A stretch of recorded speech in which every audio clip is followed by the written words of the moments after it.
নমস্কার বন্ধুরা, আশা করি আপনারা সবাই ভালো আছেন। আর পূর্বাস কিচেনে আপনাদের সবাইকে স্বাগত জানাই। আজকে আমার রেসিপি গাটি কচু দিয়ে পুঁই শাকের ঘন্ট।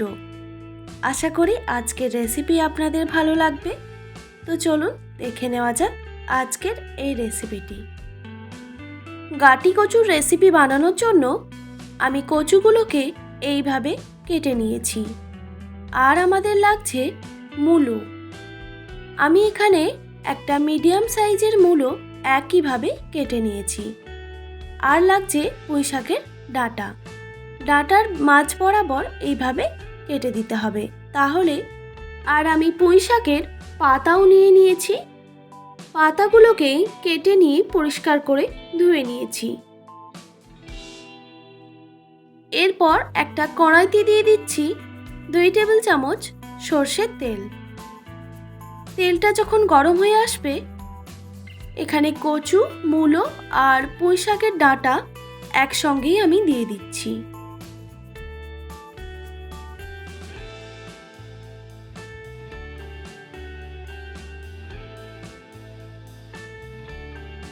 এরপর সবজিগুলোকে একটু ভেজে নিতে হবে, মানে খুব বেশি ভাজার দরকার নেই, একটু হালকা করে ভেজে নিতে হবে, কারণ এর মধ্যে যে একটা কাঁচা গন্ধ থাকে সেটা চলে যাবে।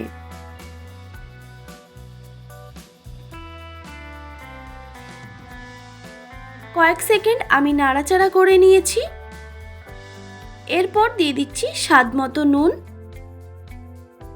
আর দিয়ে দিলাম 1 টিস্পুন হলুদের গুঁড়ো, 1 টিস্পুন জিরে গুঁড়ো আর 1 টিস্পুন ধনে গুঁড়ো। এই রান্নাটা খুব কম তেল মশলাতেই কিন্তু হয়ে যায়। মশলাগুলো দেওয়ার পর আরও কিছুক্ষণ একটু নাড়াচাড়া করে নিচ্ছি।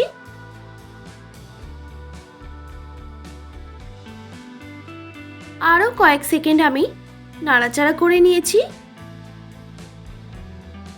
এরপর আমি এখানে জল অ্যাড করব। দিয়ে দিলাম বড় বাটির 2 বাটি পরিমাণে জল। তারপর আবারও একটু নাড়াচাড়া করে দিলাম। এবার এগুলো সেদ্ধ হওয়ার জন্য একটা ঢাকা চাপা দিয়ে রেখে দিচ্ছি প্রায় 5 থেকে 7 মিনিটের জন্য।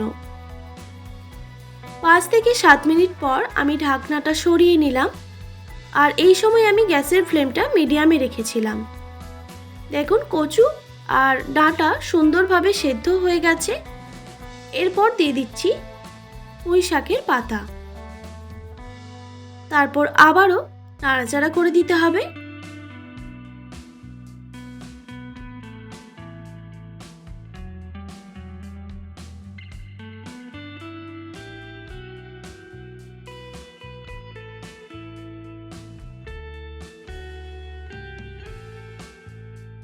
ভালো করে নাড়াচাড়া করে দেওয়ার পর আবারও একটা ঢাকা চাপা দিয়ে রেখে দিলাম প্রায় 1 থেকে 1.5 মিনিটের জন্য।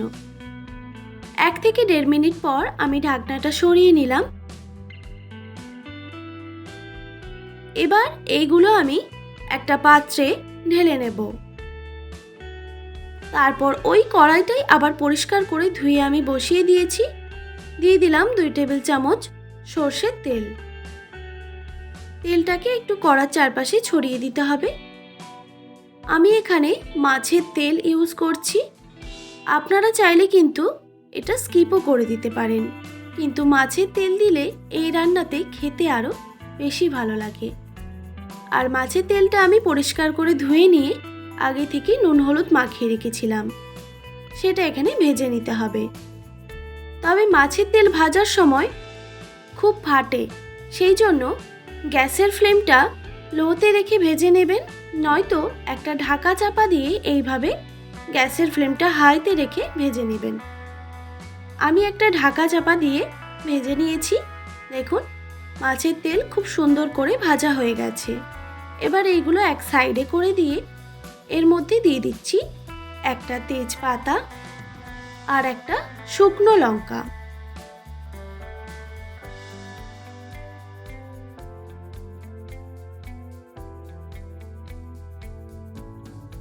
তেজপাতা আর শুকনো লঙ্কা একটু ভাজা হয়ে গেলেই দিয়ে দিলাম 1 টিস্পুন 5 ফোড়ন। এবার 5 ফোড়ন থেকে সুন্দর গন্ধ বের হওয়া পর্যন্ত ভেজে নিতে হবে।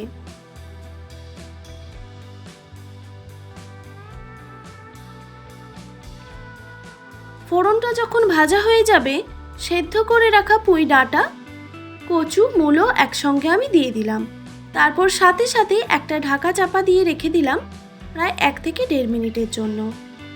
1-1.5 মিনিট পর ঢাকাটা আমি সরিয়ে নিলাম। তারপর ভালো করে নাড়াচাড়া করে দিতে হবে।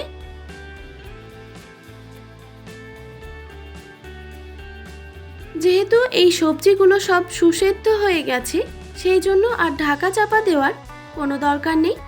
এইভাবে একটু নাড়াচাড়া করে দিলেই রেডি গাটি কচু দিয়ে পুঁই শাকের ঘন্ট।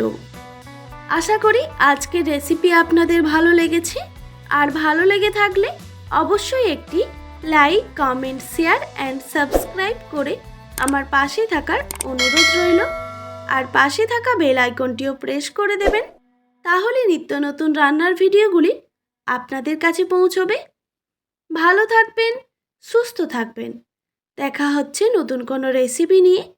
আর এতক্ষণ আমার সঙ্গে থাকার জন্য আপনাদের সবাইকে অনেক ধন্যবাদ।